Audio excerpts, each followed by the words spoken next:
से बोलिए शिव गुरु महाराज की जय हो। नीलम दीदी हरिंदर भैया की जय।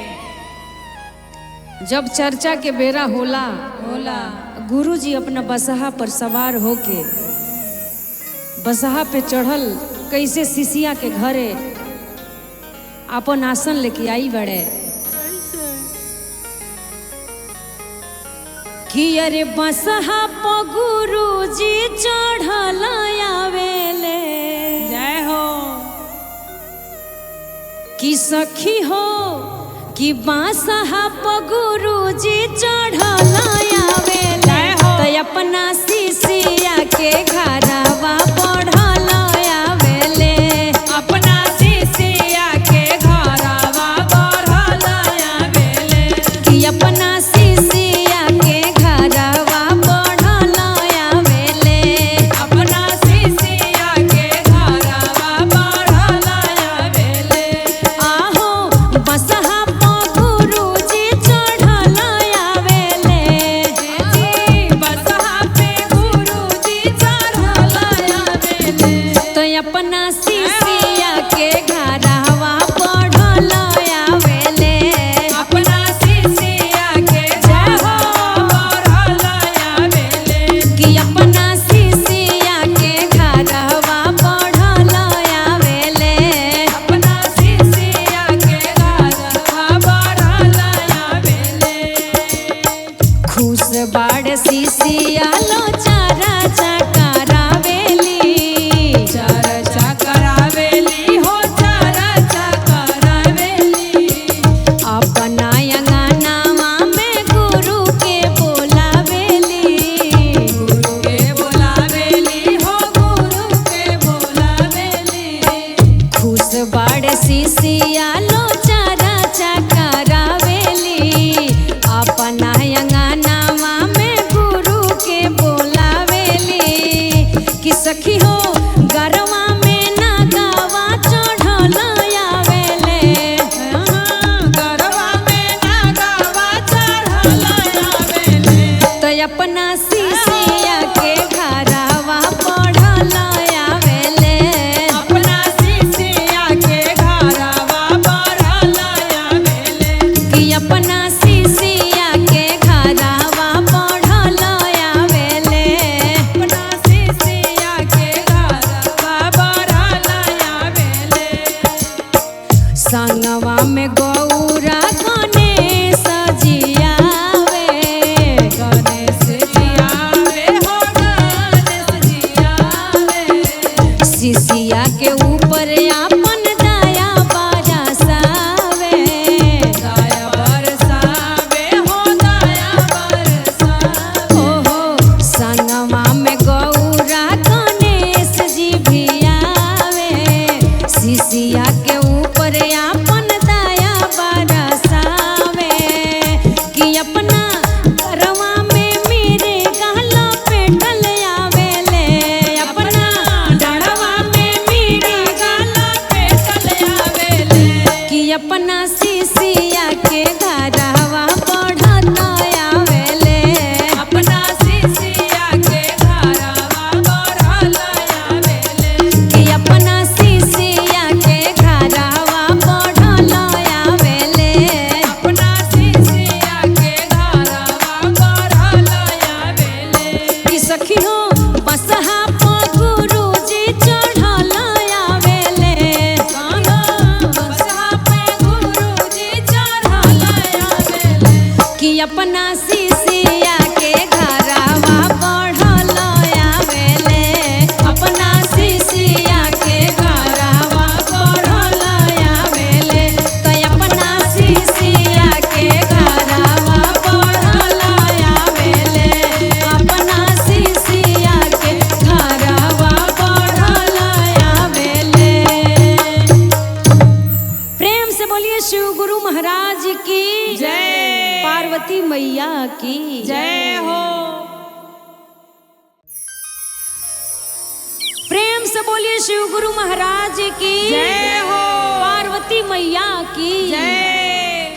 पार्वती मैया बड़ी परेशान बड़ी कविता दीदी हाँ कहत तरी कि अभिनो से ई नासा कइल छोड़ दी। छोड़ दी भोला छोड़। पर्वत पर तमाशा होता होता कह तरी समझा के कैसे हो कि अरे छोड़ी गुरु कइले बनासा हो कि बड़ी होता वे तमाशा।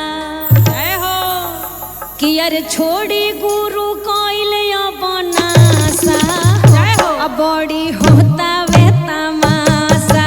छोड़ी गुरु कइले जय हो बड़ी होता वे तमाशा। छोड़ी गुरु कइले बनासा हो बड़ी होता वे तमाशा। होता वे तमाशा बड़ी होता वे तमाशा। होता वे तमाशा बड़ी होता वे तमाशा। अरे होता वे तमाशा बड़ी होता वे तमाशा। होता वे तमाशा बड़ी होता वे तमाशा।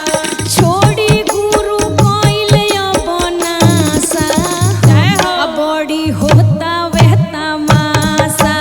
छोड़ी गुरु कइले बनासा हो बड़ी होता वे तमाशा।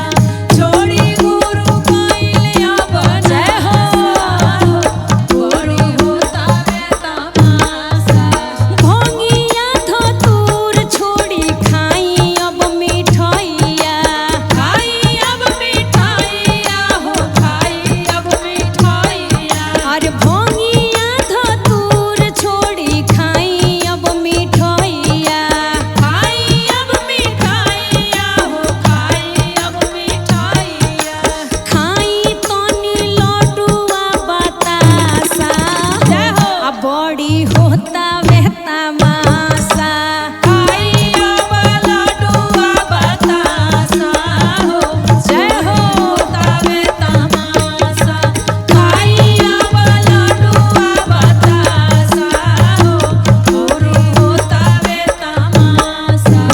गांजा के छोड़ी पीही पे पसिया कोला। बेपसिया कोला हो बेपसिया कोला। अरे गांजा के छोड़ी पीही पे पसिया कोला। बेपसिया कोला हो बेपसिया कोला। रूपावा जे भइल बा बेदासा जय हो अब बड़ी होता वे तमाशा। रूपा बाजे भइल बा बेदासा। जय हो बड़ी होता वे तमाशा। छोड़ी बाजे भइल बा बेदासा हो बड़ी होता वे तमाशा। भैया हरिंदर औरी नीलम दीदी। नीलम दीदी हो नीलम दीदी। अरे भैया हरिंदर औरी नीलम दीदी। नीलम दीदी हो नीलम दीदी। सब लोगवा भइले उदासा जय हो अब बड़ी होता वे तमाशा। सब लोग उदासा हो बड़ी होता वे तमाशा। छोड़ी भोला कइले बनासा हो अब बड़ी होता वे तमाशा। छोड़ी भोला कइले बनासा हो अब बड़ी होता वे तमाशा। प्रेम से बोली शिव गुरु महाराज की जय। प्रेम से बोलिए शिव गुरु महाराज की जय हो। नीलम दीदी हरिंदर भैया की जय। और देखी दिखाई ए शिव गुरु के डमरू जब पर्वत पे बाजेला तो सब शिष्या लो नाचेला संगे संगे बसहो नाचेला जय और हो। ओकरा संगे नगवो नाचेला। भगवो नाचेला।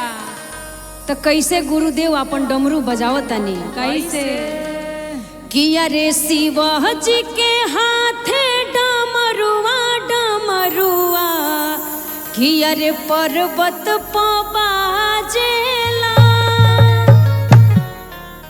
कि गुरु जी के हाथे डम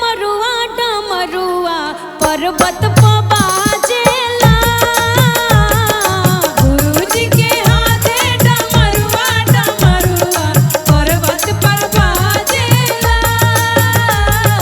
गुरुजी के हाथे डमरुआ डमरुआ पर्वत प बाजेला गुरुजी के हाथे डमरुआ डमरुआ पर्वत पे बाजेला पर्वत प बाजे हो पर्वत प बाजे पर्वत पे बाजे हो पर्वत पे अरे पर्वत प बाजे हो पर्वत प बाजे पर्वत पे बाजे हो पर्वत पे बाजे गुरुजी के हाथे डमरुआ डमरुआ पर्वत प बाजेला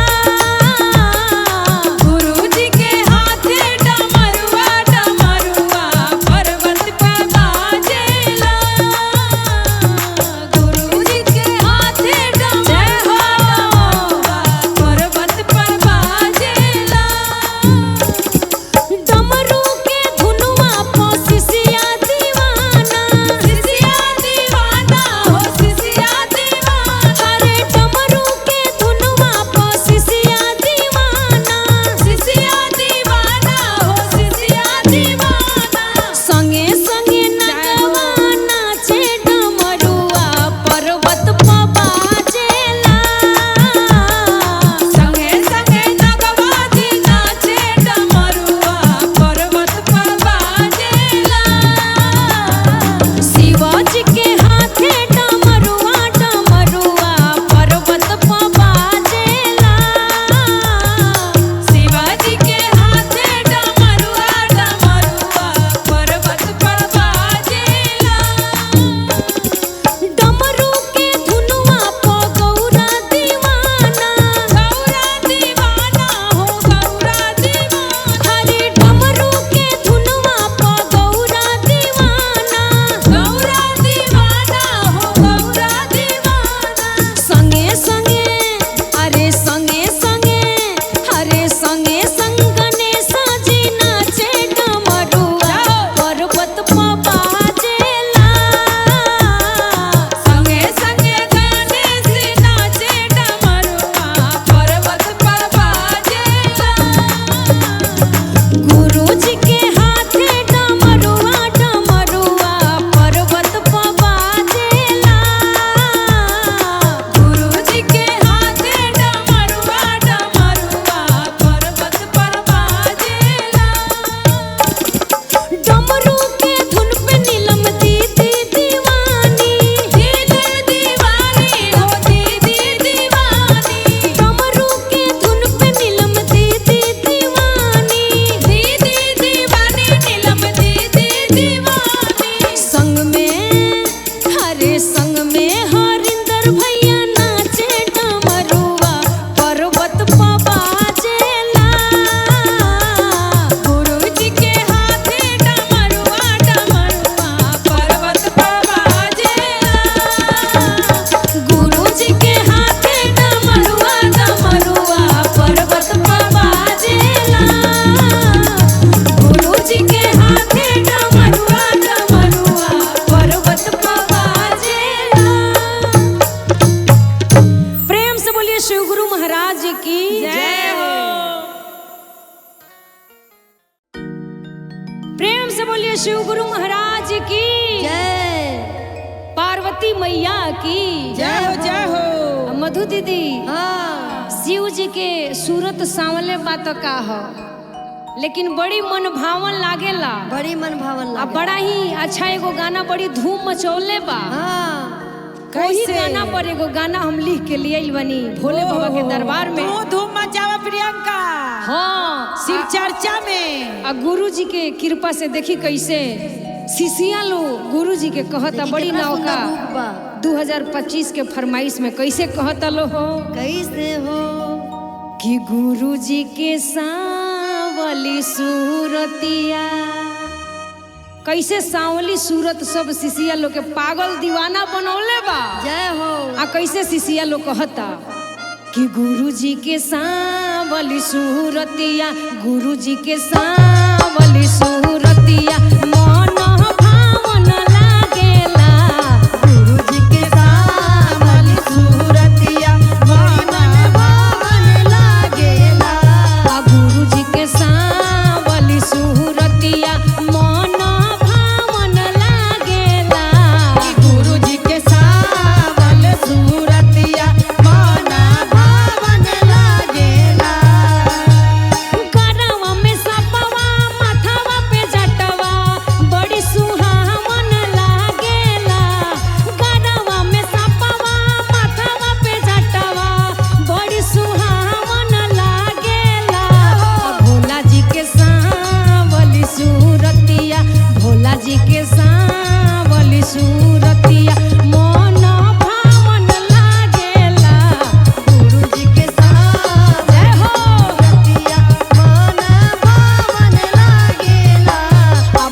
सोहे डणवा में मिर्गा के छाला नु हो गरबा में मिर्गा के छाला नु हो गरबा में मिर्गा के छाला नु हो संगे बसहा पायलवा सोहाला नु हो सोबे बसहा बरदवा सुहावन हो बयलवा सुहावन हो ए प्रिया बहिन हाँ 2025 में सब शिशिया के घरे गाड़ी में थार किना गई लेकिन हमरा शिव गुरु के लगे अभी तक ले उहे बुढ़वा बैलवे बा तो कहे के बा कैसे कैसे भाव में आवा प्रियंका भूत बहे तालाबा के लागल झमेला भूत बाया तालाबा के लागल झमेला जब जब सावन आवेला आ भोला जी के सावली सूरतिया भोला जी के सावली सूरतिया मन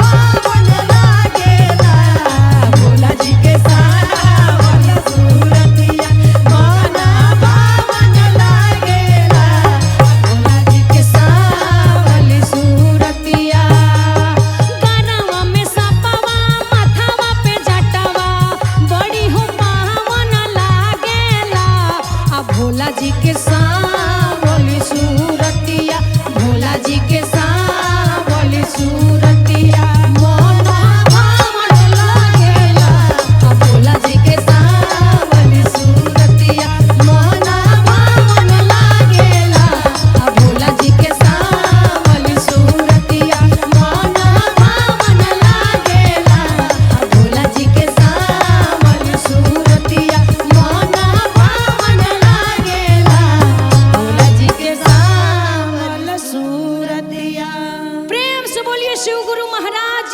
की जय हो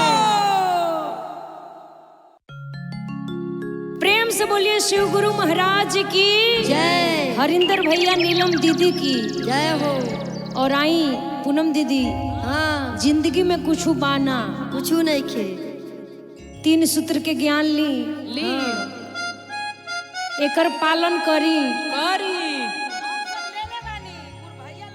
सब गुरु भैया गुरु बहिन जितना लोग सुनता सबसे निवेदन बा रिक्वेस्ट बा कि रुआ सब भी 3 सूत्र के ज्ञान ली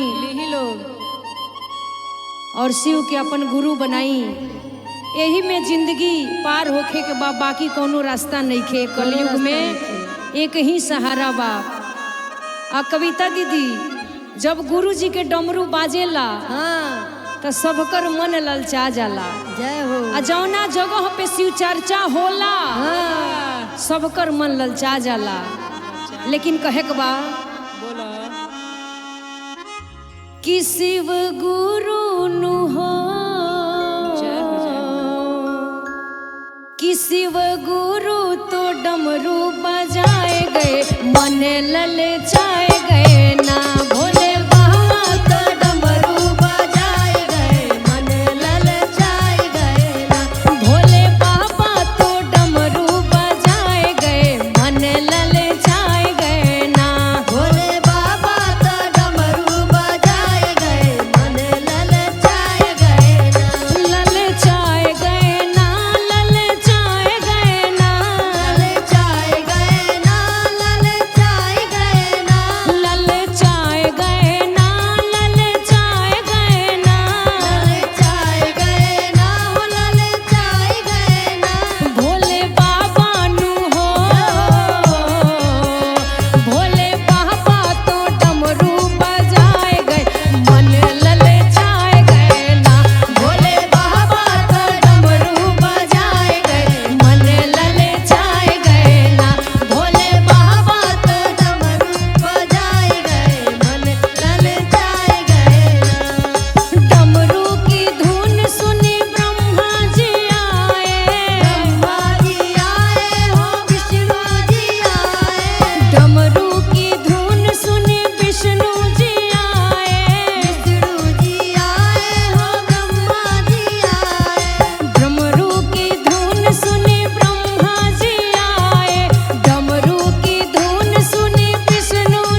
जब भोले बाबा के डमरू बाजेला तो सब शिष्या के एकदम दिल नाचेला।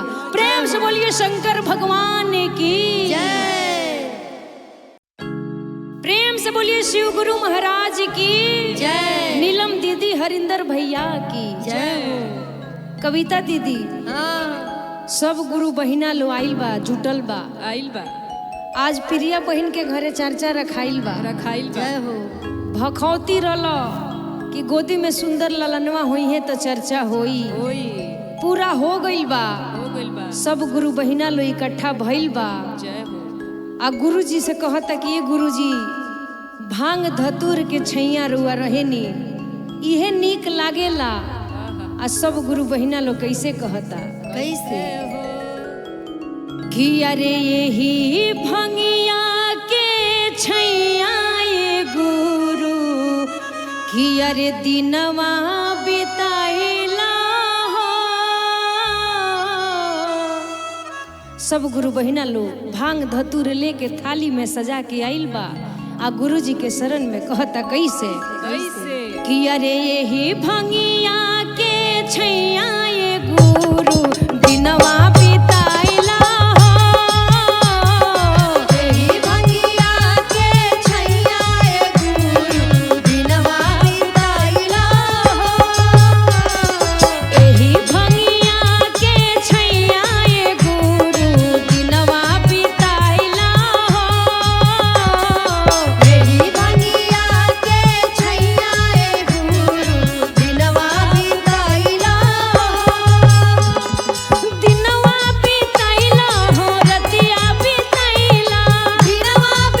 ए गुरु, दिनवा बिताइला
से बोलिए शंकर भगवान की जय। पार्वती मैया की जय हो जय हो।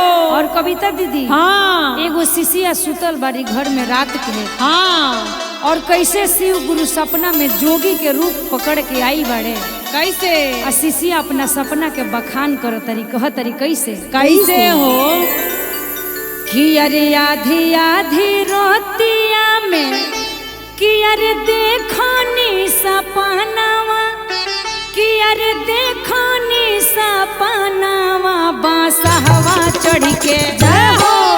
बासहा चढ़ के भोले बाबा देखिए बासहा आई बड़े आ कैसे जोगी के रूप धके आई बनी कहतनी कैसे कि बासहवा चढ़ के आवे लारे गो जोगिया बासहवा चढ़ के आवे लारे गो जोगिया बासहवा चढ़ के आवे लाहो एगो जोगिया आधी आधी रोतिया में देखनी सपनावा अरे देखनी सपनावा बासहवा चढ़ के जय हो बासहवा चढ़ के आवे लारे गो जोगिया बासहवा चढ़ के आवे लारे एगो जोगिया बासहवा चढ़ के आवे लारे एगो जोगिया दाएं बाएं देखे जोगिया कुछ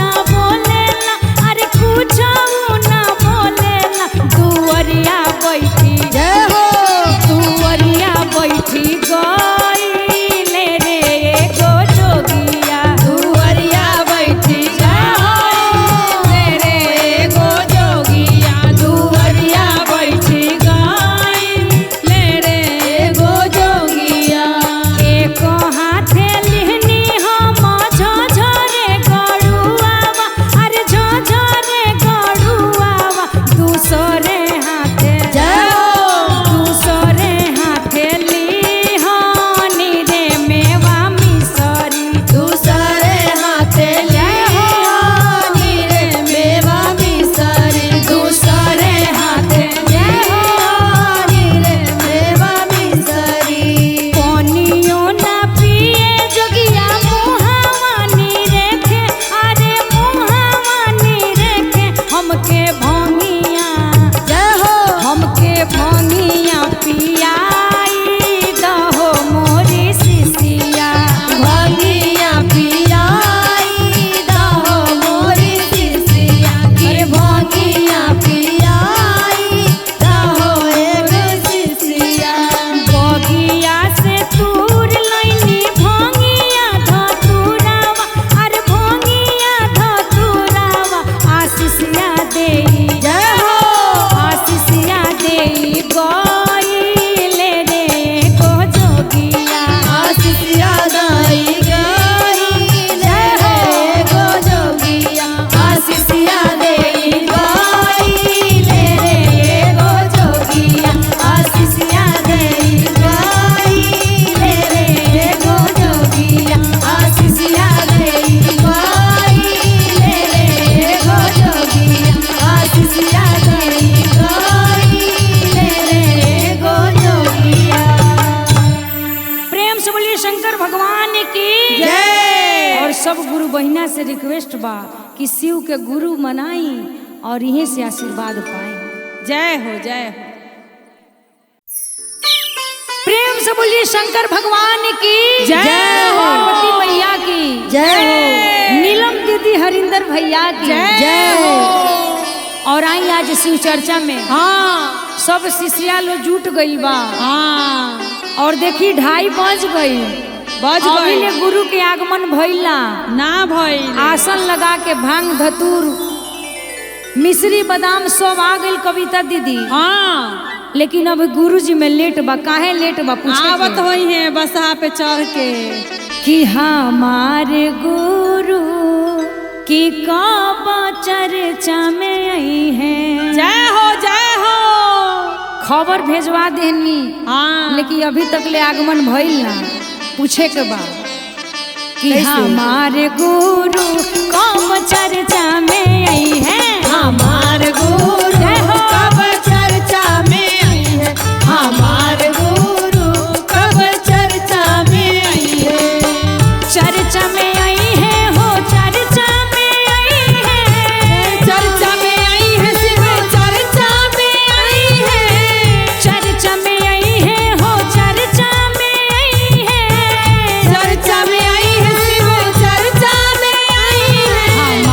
गुरु आसन लगई हैं हमार गुरु कब आसन लगई है हमार गुरु कब आसन लगई है हमार भोला कब चर्चा में आई है हमार भोला कब चर्चा में आई है भंगिया धतूरा से भोगवा लगाइब भोगवा लगाइब हो भोगवा लगाइब सोने की थाली में फलवा सजाइब फलवा सजाइब हो फलवा सजाइब भंगिया धतूरा के भोगवा लगाइब सोने की थाली में फलवा सजाइब हमार भोला भोगवा लगई है हमार भोला कब भोगवा लगई है हमार भोला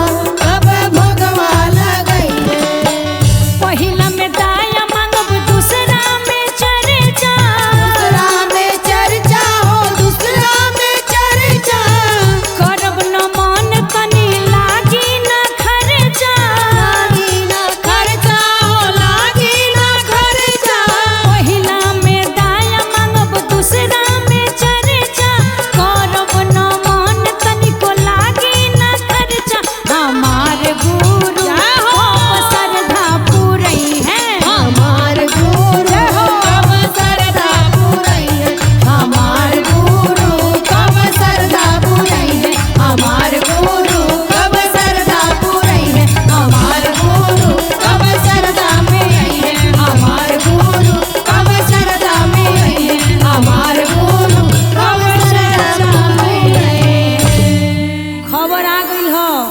बासहा बैल लेके चल दिल बड़े गुरु जी जय हो जय हो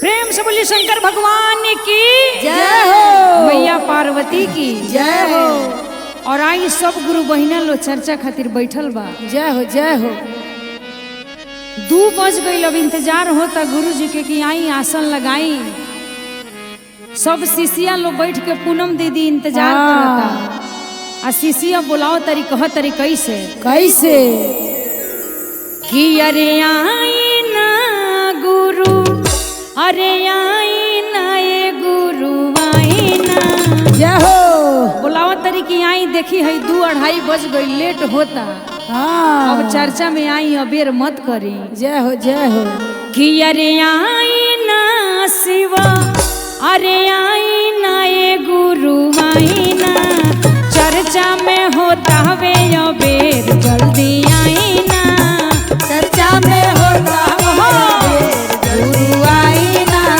चर्चा में होता वे अबेर गुरु आई ना चर्चा में होता वे अबेर गुरु आई ना आई ना शिवा आई ना ए भोले आई ना आई ना जय हो आई ना ये भोले आई ना चर्चा में होता वे अबेर जल्दी आई ना चर्चा में होता वे अबेर जल्दी आई ना चर्चा में होता वे अबेर जल्दी आई ना गैया के गोबारा से आंगना लिपवनी आंगनाली पावाली हो आंगनाली पावाली भंगिया धतुरावा से थलिया सजवनी थालिया सजावाली हो थालिया सजावाली गैया के गोबारा से आंगना लिपवनी भंगिया धतुरावा से थलिया सजवनी आई ना गुरु आई ना ए गुरु आई ना आई ना गुरु आई ना आई ना गुरु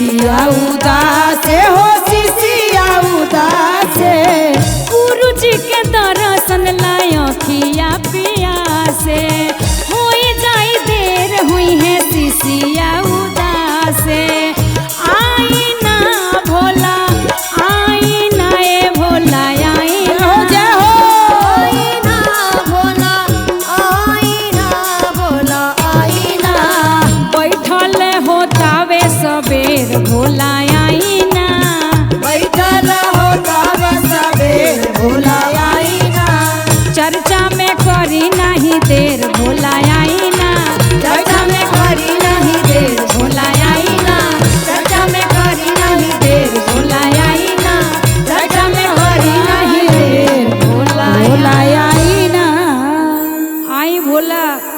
अब आई गुरुजी जय हो, बड़ी जय हो। लेट होता, सब शिष्या लोग इंतजार करता। प्रेम से बोलिए शंकर भगवान की जय हो सच्चे दरबार की जय हो जय हो। प्रेम से बोलिए शंकर भगवान की जय हो नीलम दीदी हरिंदर भैया की जय और कविता दीदी हाँ बड़ी दिन से मन में श्रद्धा रलो जय हो पूनम दीदी के आ गुड़ियों के रलो कि शिव चर्चा करावल जाए यही सावन में, जय हो लेकिन तले पति देव चल गई विदेश। हाँ अब चर्चा होई कैसे, कैसे होई बड़ी परेशानी में पड़ गई बड़ी पूनम दीदी, हाँ लेकिन चर्चा कैले में जरूरी है बा। जरूरी बा। अरे लेकिन उनकर खबर आ गल विदेश से विजय आ गई पेंट के काम के तो चल गई। चल गई का करे।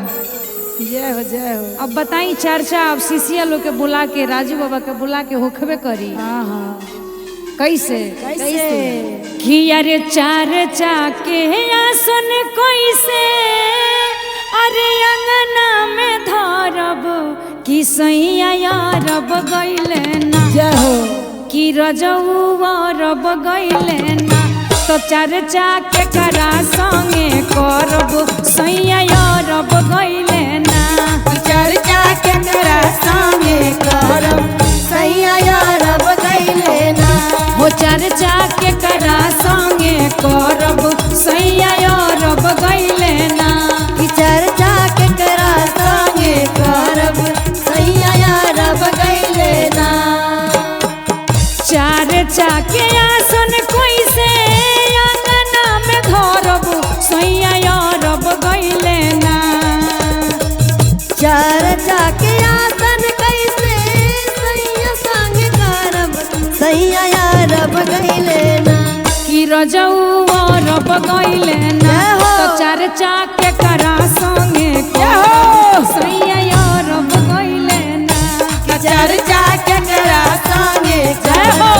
सैया यारब गइले ना चर्चा के करा संगे करब सैया यारब गइले ना कहनी के चल जई हो चारा चकरा के चर्चा करा के हो चर्चा करा के बीजा मंगवाई लिहले हम के पोला के हमके बोलाई के हो हमके बोलाई कविता दीदी कहनी की चर्चा करा के तो बीजा मंगवावो हाँ बात न मनले।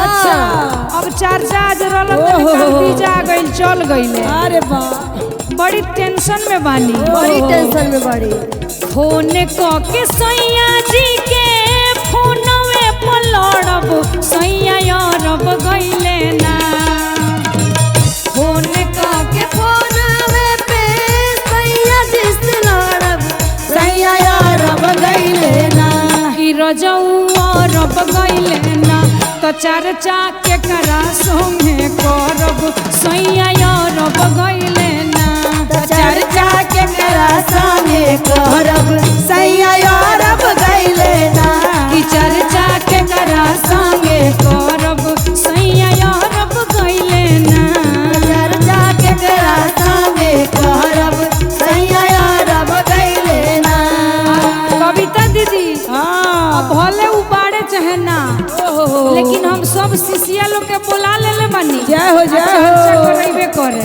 आ कहे के बा कैसे कैसे हम नाही मानब अब चारा चकराई।